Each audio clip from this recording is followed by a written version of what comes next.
Dans l'épisode d'aujourd'hui, on va parler de l'attachement évitant et pourquoi est-ce qu'il refuse autant de prendre soin de sa dépression. On va aussi voir ce que tu peux faire pour réussir à diriger ton partenaire vers la thérapie et tu seras surpris parce que tu t'attends pas vraiment à ce que je te propose. Hey, bonjour à tous et bienvenue. Vous écoutez Raconte-moi ta dépression, c'est le podcast dont vous avez besoin pour gérer au mieux la vôtre et celle de votre proche. Moi, c'est Manuela et je suis coach pour dépressifs et pour proches de dépressifs. Après dépression, rechute et tout ce qui va avec, j'ai décidé de faire en sorte de pouvoir apporter aux personnes qui en souffrent directement ou indirectement je dis bien tous les conseils que j'aurais aimé avoir pour mieux gérer la mienne. D'ailleurs, n'écoute surtout pas la voix de la dépression et ne pense même pas un seul instant que tu ne puisses pas t'en sortir. Vois cet épisode comme une conversation chaleureuse avec une amie qui n'a qu'une seule envie, t'aider face à ta dépression. Tu es perdu, tu ne sais plus comment faire, la dépression de ton proche commence à te dépasser, et bien toi aussi, tu es au bon endroit. Je te proposerai, cher proche, des conseils concrets pour l'entourage des dépressifs afin d'être une aide réelle et non une aide destructrice. Chaque mercredi pour les proches des dépressifs et chaque vendredi pour les dépressifs, ici, je te partage tous les conseils dont tu as besoin pour retrouver joie, motivation et savoir-faire. Alors, tu t'installes confortablement, tu prends une petite boisson chaude et un plaid, ou alors tu augmentes le son dans ta voiture et c'est parti!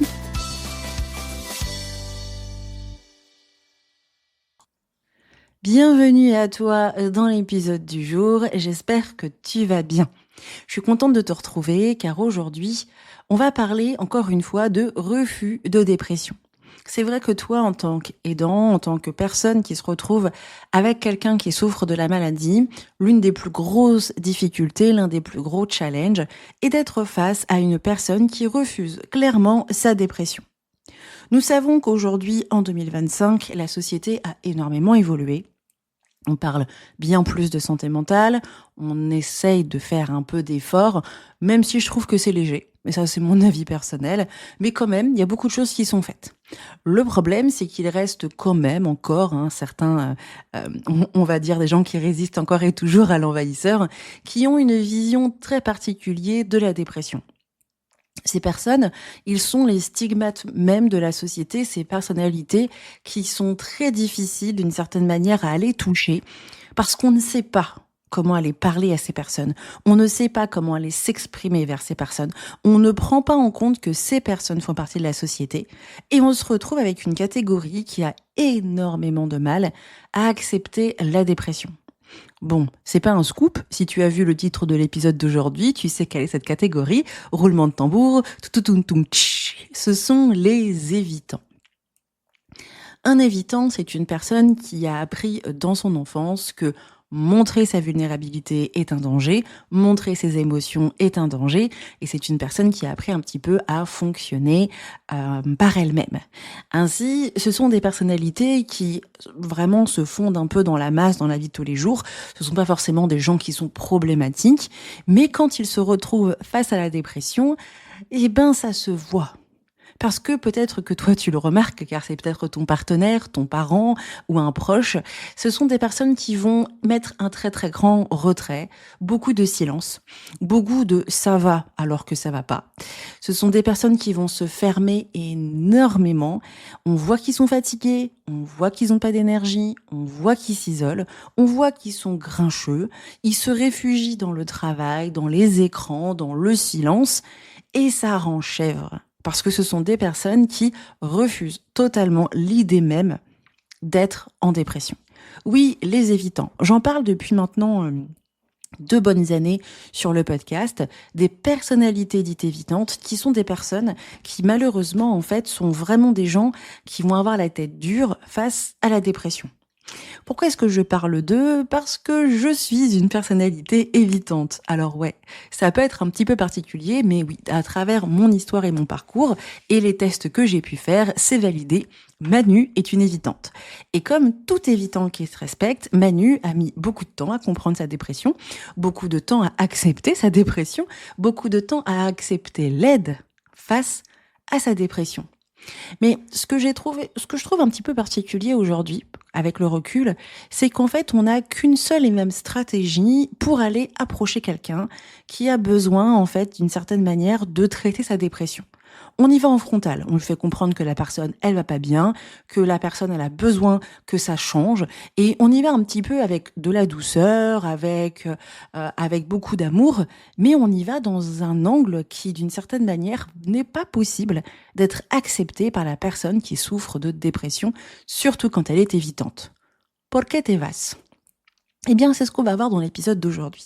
En fait, on a souvent la tendance à croire que nos chers évitants qui refusent la dépression sont des têtes brûlées qui n'en ont absolument rien à faire de nous, parce que s'ils nous aimaient, ils feraient un effort pour eux. Mais c'est bien plus complexe que ça.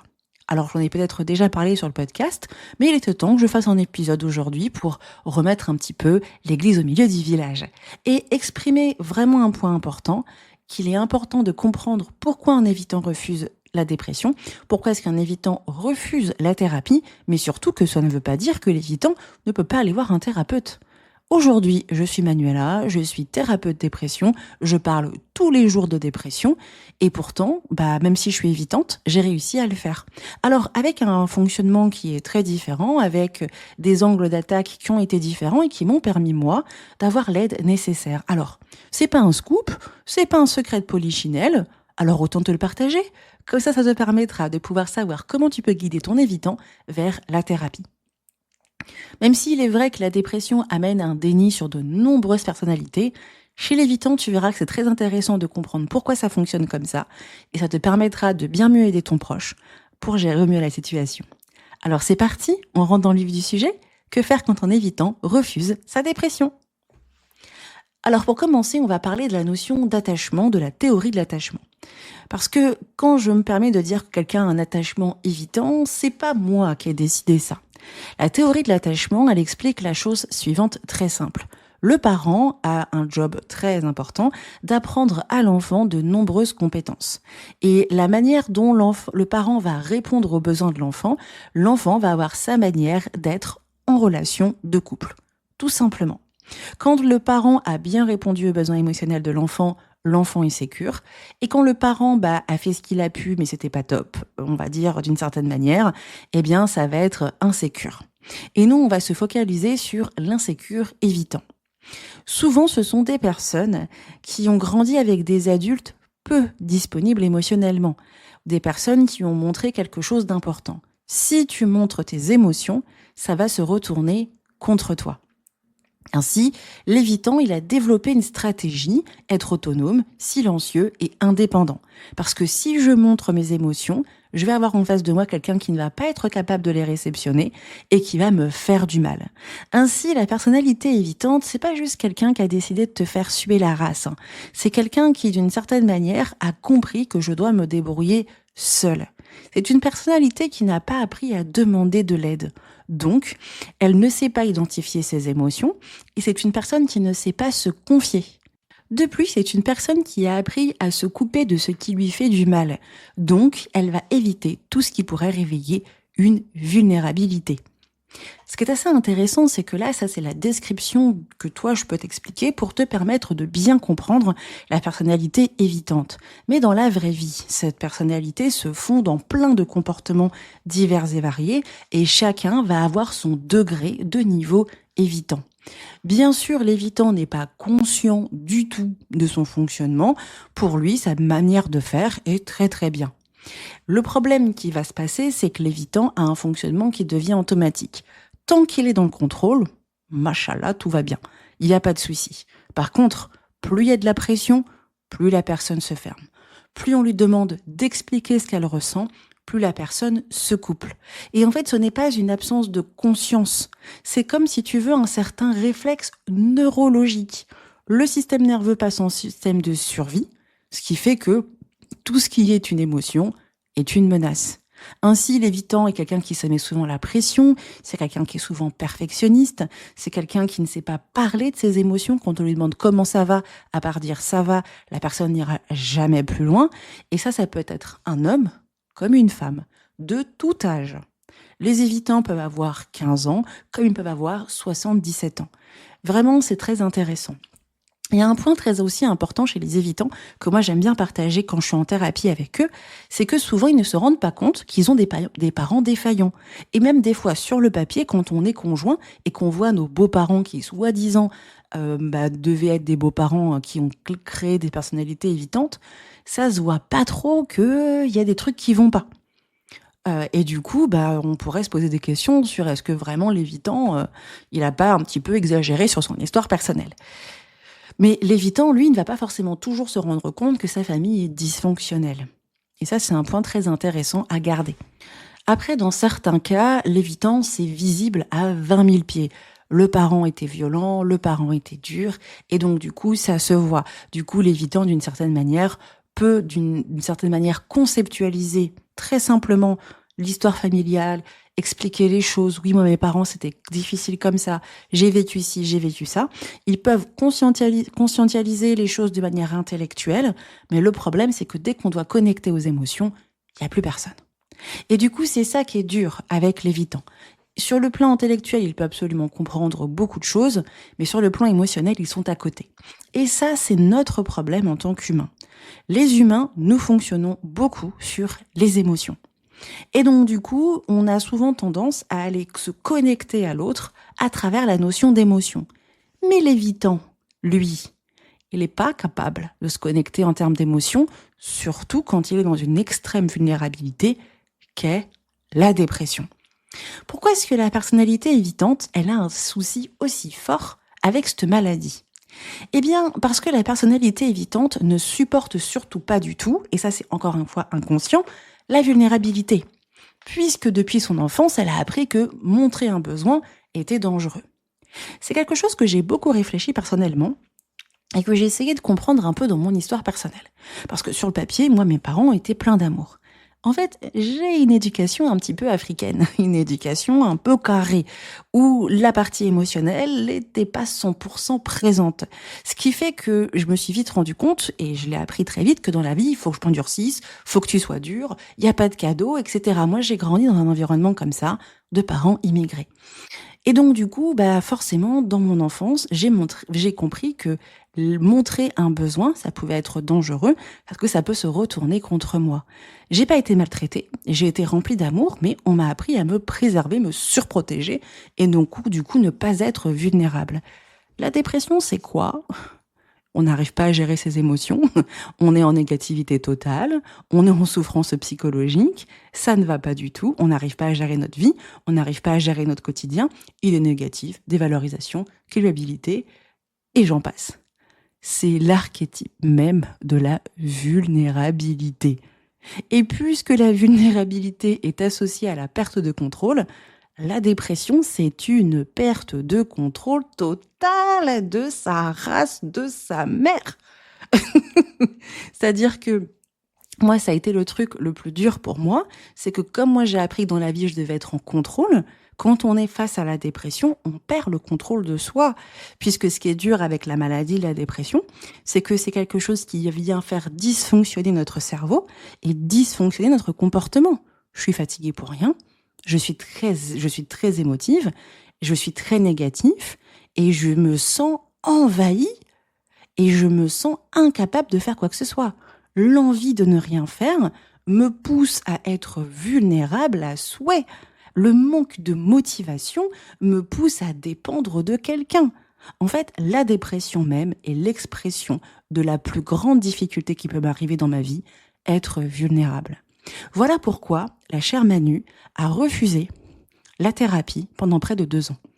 Parce que moi, j'ai appris que dans la vie, je devais me débrouiller. Donc, mon premier réflexe quand je me suis retrouvée pas bien, ça n'a pas été de chercher de l'aide. Enfin, en tout cas, l'aide que l'on peut percevoir. Ça a été tout de suite d'essayer de me ressaisir. Donc, qu'est-ce que j'ai fait ? Il fallait que j'améliore mon travail, donc j'ai essayé d'améliorer mon travail. J'ai essayé de faire du sport. J'ai essayé de manger mieux. J'ai essayé de trouver de nouveaux amis. J'ai fait tout ce que je pouvais essayer de contrôler. Parce que l'évitant pense que les problèmes doivent être gérés seuls. Comme l'évitant valorise l'autonomie extrême, il croit que tenir bon est la seule option acceptable. Ainsi, reconnaître une difficulté, c'est briser l'image qu'on peut avoir de soi, et cette image, c'est la protection principale face au monde. Ainsi, je peux pas montrer de la faiblesse. Et c'est pour ça que j'aime beaucoup partager toutes ces choses-là et mettre peut-être une quinzaine de minutes à définir la notion d'évitant, parce que on a souvent cette sensation que c'est des gens qui sont bêtes, qui comprennent pas, qui sont en déni, qui font mal aux autres, qui sont incapables de pouvoir aimer les autres. Sauf que ce qu'on oublie, c'est que l'évitant est construit pour ne pas montrer de vulnérabilité, et la dépression est une vulnérabilité totale. Et comme on n'explique pas aux gens qu'on peut créer des personnalités évitantes, et qu'on pense que les évitants, c'est juste des gens en couple qui n'arrivent pas à s'engager, alors qu'en fait, ce sont des gens qui ont été construits avec les pieds. Et ça, c'est un point très important. Quand j'ai compris l'attachement évitant, ça faisait à peu près quelques années que la dépression était partie, et j'étais dans ma 2e année, je crois, d'accompagnement. J'avais fait un coaching de vie, de formation au départ, et ensuite j'ai fait une formation en psychologie. Et dans la formation en psychologie, j'ai appris toute la notion de thérapie des schémas et la notion d'évitant. Et ça a été tellement libérateur pour moi.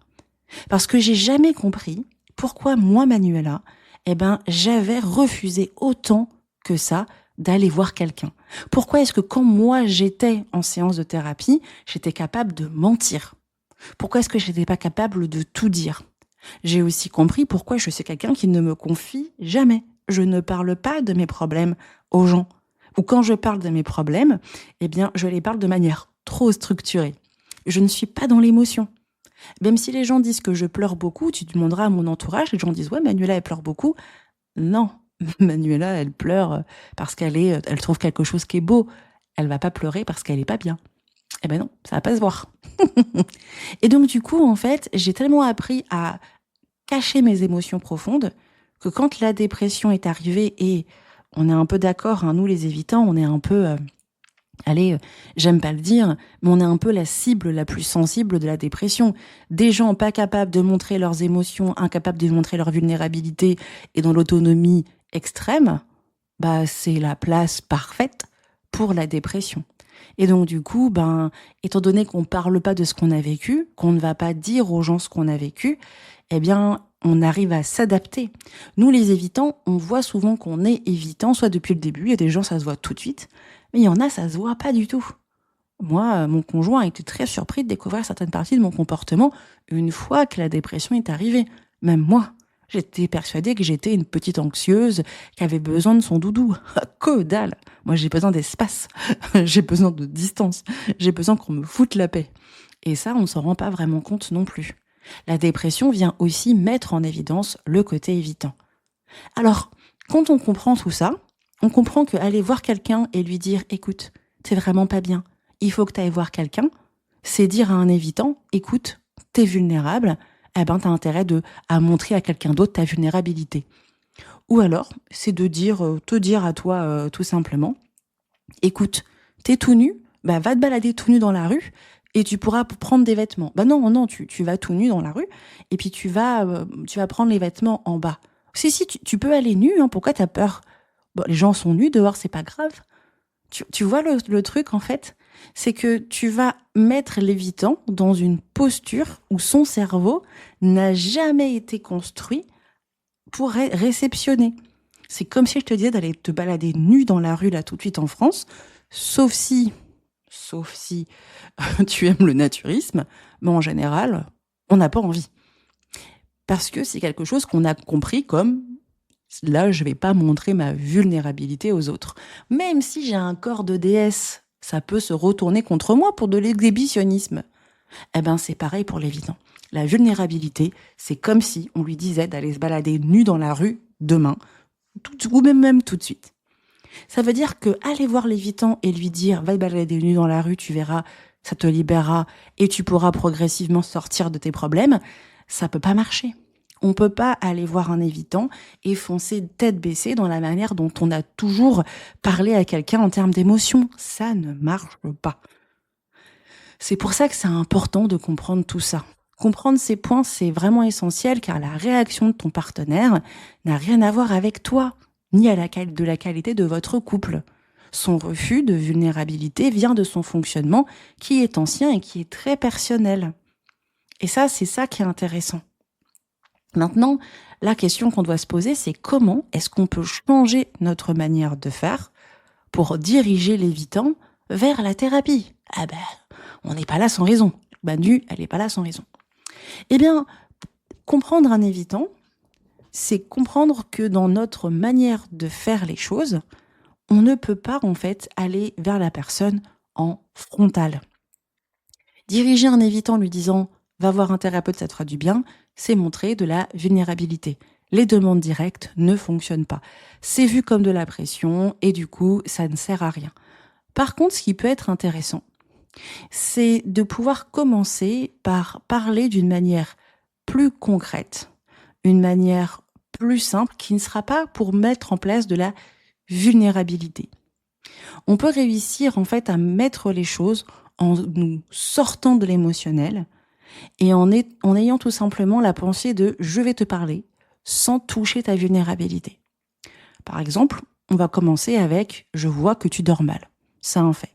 Je vois que tu as moins d'énergie. Il n'y a pas d'attaque, ça touche pas la vulnérabilité parce que je suis pas en train de dire que tu n'es pas capable de faire des choses. Là, je fais la prise de conscience qu'il se passe quelque chose. Ensuite, ce qui est intéressant, c'est de pouvoir expliquer que face à tout ça, tu peux réussir en fait à traiter la situation. Et pour traiter la situation, c'est d'expliquer à quoi sert la thérapie. Parce que si tu vas et que tu dis, écoute, je pense que tu devrais aller voir un psy, ça va beaucoup t'aider. Qu'est-ce qu'on se rappelle? L'évitant va avoir tout de suite la notion de vulnérabilité. Et donc, du coup, ça ne va pas marcher. Par contre, ce qu'on peut montrer à l'évitant, c'est à quoi sert le psy. Écoute, puisque je vois que tu dors mal, que tu as moins d'énergie, je pense que peut-être que tu vis une dépression, ça arrive à beaucoup de personnes. La dépression, c'est quelque chose qui se soigne qui se soigne très rapidement quand on va voir un professionnel de santé mentale qui nous apprend à gérer les moments où on dort mal et on a moins d'énergie. Et du coup, si tu vas voir cette personne, ça va t'éviter de faire ça tout seul et de perdre du temps à trouver des solutions qui ne marcheront pas. Ça a déjà été reconnu, ça a déjà fait. Franchement, tu peux essayer. Ça permet, d'une certaine manière, de pouvoir tout de suite montrer ce qu'il va avoir comme solution. Ensuite, c'est bien d'ajouter une sécurité verbale. T'es pas obligé de raconter ta vie. Le but, c'est d'apprendre justement à ne plus laisser la dépression t'embêter au quotidien. Et tu feras le nombre de séances que t'as envie. Et t'es pas là pour vraiment raconter toute ta vie, c'est pas le but. Le but du thérapeute, c'est t'aider justement, quand t'es là, tu dors mal et que t'as moins d'énergie, à reprendre l'équilibre. Quand tu entends ce discours-là, tout de suite, on sort de la vulnérabilité, on sort des obligations, on arrive de manière concrète et on parle de sécurité verbale. Tu n'as pas à faire ci, tu n'as pas à faire ça. Et c'est simple. Ce qui est assez intéressant, c'est d'utiliser toujours le bon moment. Ça sert à rien de parler de thérapie quand ton proche est stressé, quand il est fermé, quand il est saturé. C'est bien d'avoir un moment calme et tu vois d'utiliser quelques phrases. Un long débat ne sert à rien. Parler de soi n'est pas non plus la position. Ça, c'est un truc que je vois beaucoup en séance. Ils me disent, oui, mais j'ai expliqué ce que moi je ressentais à cause de sa dépression. Non, parce que là, tu demandes à quelqu'un de venir se connecter à toi alors que la personne n'y arrive pas à le faire. L'évitant n'a pas besoin d'un long discours, il a besoin d'un espace clair, stable et non intrusif. Et quand la communication est douce, tu détournes ses défenses, tu ne forces à rien, tu montres une direction et tu peux y aller. Alors je t'entends déjà me dire, mais Manu, il a déjà dit tout ça. Mais Manu, moi j'ai déjà fait tout ça et ça marche pas. Eh bien, parce qu'il est possible que ton comportement t'ait trahi et que ton comportement a tout simplement mis ton partenaire sur autre chose. Ça veut dire, de quoi tu parles? Eh bien, on a parlé de l'attachement évitant. On a parlé du côté insécure. Il n'y a pas que l'insécure évitant. Il existe un autre attachement qui s'appelle l'insécure anxieux. Cet attachement, il arrive souvent quand des parents étaient surprotecteurs ou vraiment bien trop présents, ou la personne a développé une personnalité dite anxieuse. C'est quelqu'un qui a souvent besoin d'être rassuré et qui a besoin d'être en sécurité dans la relation. Mais va avoir tendance à aller vers des personnes qui ne la sécurisent pas du tout.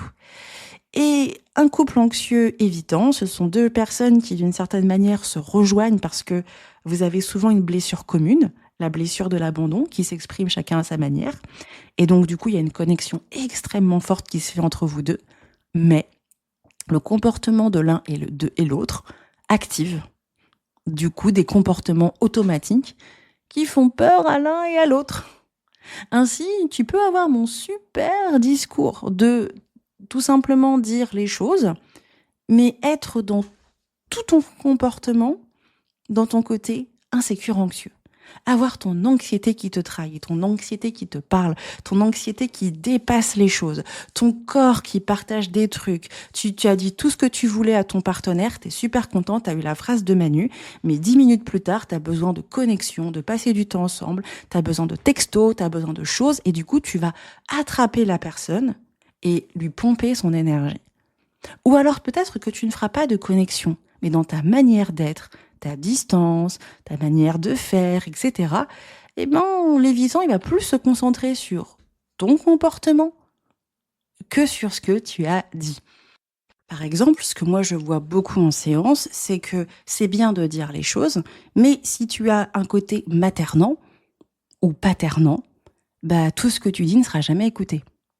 Ou alors, c'est bien de dire les choses, mais si tu as toujours tendance à devoir exprimer beaucoup d'émotions, vider ton sac régulièrement, parler de ce qui ne va pas très régulièrement, l'évitant, lui qui a du mal à gérer ses émotions, va toujours se concentrer sur tes émotions et pas ce que tu dis. Et ça, c'est le problème. Est-ce que ça veut dire que tu es problématique, que tu es le problème ? Non. Mais tu es ce que j'appelle la distraction sympa de l'évitant. Et l'évitant, quand il peut y avoir une distraction qui ne lui montre pas de vulnérabilité, il va aller attraper la distraction plutôt que de se focaliser sur sa vraie vulnérabilité qu'il doit traiter. Et donc, malheureusement, en fait, quand on a un attachement insécure, anxieux, eh bien, le conjoint a un peu tendance à faire passer l'autre pour la personnalité qui exagère, la personne qui comprend pas, la personne qui en fait trop, parce que c'est plus facile d'aller regarder la personne qui s'excite que moi qui a ma vulnérabilité. Alors on fait quoi avec ça ? Parce que toi, t'es toi, il n'a pas à changer. Eh bien, moi, ce que je donne comme conseil à tous mes clients, c'est de développer ce que moi j'appelle l'indépendance émotionnelle. L'indépendance émotionnelle, qu'est-ce que ça ? On en a déjà parlé ici sur ce podcast. C'est mon outil chouchou pour toutes les personnes avec un attachement insécure anxieux ou avec tout simplement un conjoint en dépression. C'est ta capacité à rester stable, quel que soit ce qui se passe face aux autres, indépendamment des réactions que tu peux avoir autour de toi. C'est être capable de te réguler, même si en face de toi, tu as quelqu'un qui est capable de te déstabiliser, comme ton super évitant dépressif. En fait, l'indépendance émotionnelle, c'est savoir réguler son émotion, savoir ce que je ressens, la calmer, même si en face de moi, quelqu'un me fait extrêmement peur. C'est ne plus être contrôlé par les réactions de l'autre.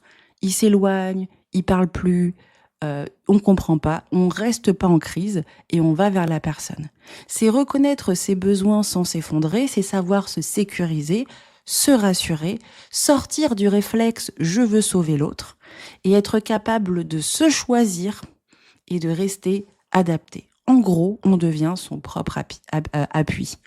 On est d'accord. L'indépendance émotionnelle, c'est pas être froid, c'est pas être détaché, c'est pas j'ai besoin de personne, c'est je peux me gérer et je peux m'aimer, même si en face de moi, j'ai un partenaire qui est censé répondre à mes besoins émotionnels et qui n'y arrive pas. Et souvent, l'indépendance émotionnelle, c'est quelque chose qu'on a extrêmement besoin quand on a un partenaire qui est instable émotionnellement, comme nos chers dépressifs évitants. Ça peut être un petit peu particulier parce que je suis sûre que si tu demandes à ton évitant s'il est instable émotionnellement, il pourra te dire facilement que c'est toi qui es instable émotionnellement, alors qu'en fait, c'est lui. Le simple fait de n'être pas bien et de ne pas traiter son problème, c'est de l'instabilité émotionnelle. Quand je vais pas bien, je dois régler le problème. Quand je le règle pas, c'est qu'il y a un problème. Et donc, du coup, ça vient générer chez toi des comportements, des réactions, des sauts et des choses. Et du coup, ton évitant, lui, préfère se focaliser sur tes réactions que sur ce qu'il a à faire. En développant ton indépendance émotionnelle, en travaillant dessus, tu peux plus facilement en fait prendre le temps de rester apaisé, de rester calme et de ne pas laisser ton angoisse, tes craintes, tes peurs, ton anxiété venir en fait avoir un comportement qui ne sera pas capable en fait d'apaiser l'évitant. Alors je sais qu'on va me dire c'est pas simple et c'est pas juste parce que c'est mon conjoint évitant qui fait nimp et c'est moi qui dois travailler sur des choses. Je t'entends et c'est super intéressant. Moi, ce que j'aime beaucoup dire à mes clients quand ils sont dans ce genre de situation, c'est de leur faire comprendre que la dépression, forcément, elle vient chambouler la vie de tout le monde. Mais quand on comprend qu'on a un attachement dit insécure, on sait que là, c'est la dépression, mais ça peut être plein d'autres choses, plein d'autres problèmes de vie peuvent déclencher notre comportement insécure, que ce soit anxieux ou évitant. Et que souvent, quand on est face à un problème et que du coup, on réalise qu'on a des comportements qui, des fois, peuvent être excessifs, eh bien, le simple fait de prendre le temps d'apprendre à les réguler fait que dans l'avenir, on ne sera plus embêté par ces comportements-là. L'évitant, lui, doit apprendre la proximité émotionnelle, le fait de partager ses émotions à l'autre. C'est ce que moi j'ai appris et c'est ce qui m'a permis d'être aujourd'hui plus facilement en couple avec monsieur et de partager mes émotions. Parce que on est au courant, hein, dans la vie, la dépression, ouais, ça fait partie des épreuves. Mais les problèmes de santé physique, la perte d'un être cher, l'arrivée d'un enfant, la perte d'un enfant, les problèmes d'argent, il y a plein de choses qui peuvent déclencher une instabilité chez nous. Et le simple fait de savoir que si on sait gérer chacun de son côté l'instabilité, ben ça peut le faire.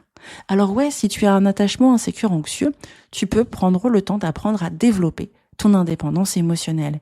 Et pour cela, ça va te permettre de prendre soin de toi. Comment on développe l'indépendance émotionnelle? Comment est-ce qu'on réussit à trouver l'équilibre?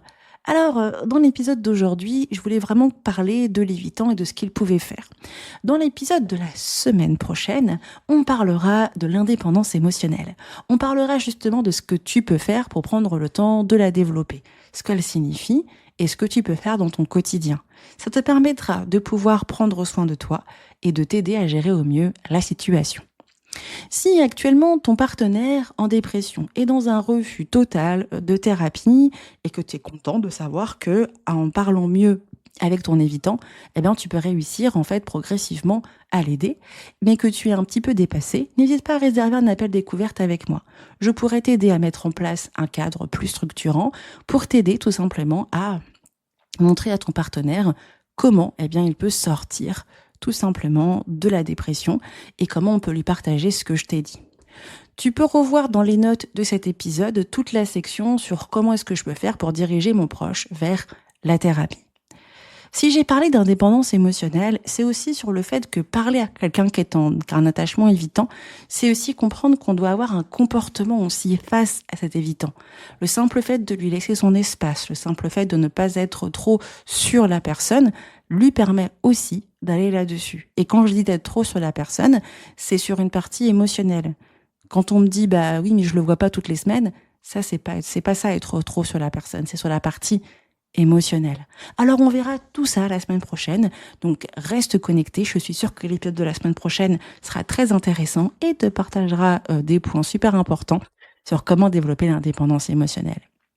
Mais vraiment, le plus important dans l'épisode d'aujourd'hui est de comprendre que quand on comprend un évitant, qu'on comprend sa manière de faire, son problème de vulnérabilité, et qu'on apprend à lui parler de manière détachée sans lui mettre face à ses émotions, en le faisant une fois, peut-être 2 fois, 3 fois, bien sûr de manière espacée, en lui laissant la responsabilité de sa santé mentale, et donc tous les conseils que tu as déjà entendus sur le podcast de une fois que je te parle, je te laisse ton espace, je reste pas ta psy, je te materne pas, une fois qu'on en a parlé, ben je te laisse te retrouver là-dessus, etc.